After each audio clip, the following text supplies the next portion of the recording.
one or two rules that all family fools must observe if they love their profession. There are one or two rules, half a dozen maybe, that all family fools of whatever degree must observe if they love their profession. If you wish to succeed as a jester, you'll need to consider each person's auricular. What is all right for B would quite scandalize C, for C is so very particular. And D may be dull, and E's very thick skull is as empty of brains as a ladle, while F is F sharp and will cry with a cough that he's known your best joke from his cradle.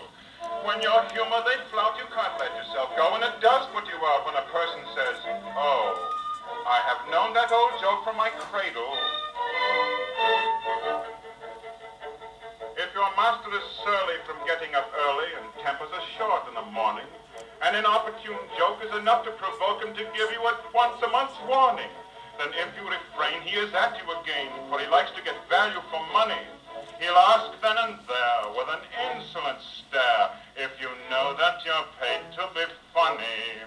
It adds to the task of a merry man's place when your principal asks with a scowl on his face, if you know that you're paid to be funny. Comes a bishop, maybe, or a solemn DDO, beware of his anger provoking. Better not pull his hair, don't stick pins in his chair, he won't understand practical joking.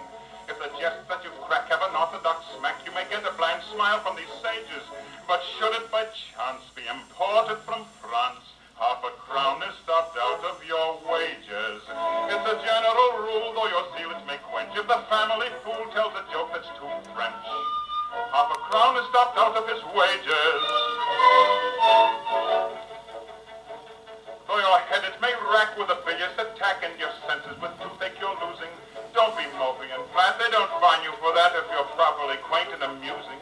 Though your wife ran away with a soldier that day and took with her your trifle of money, bless your heart, they don't mind, they're exceedingly kind. They don't blame you so long as you're funny. It's a comfort to feel if your partnership split, though you suffer a deal, they don't mind it a bit. They don't blame you so long as you're funny.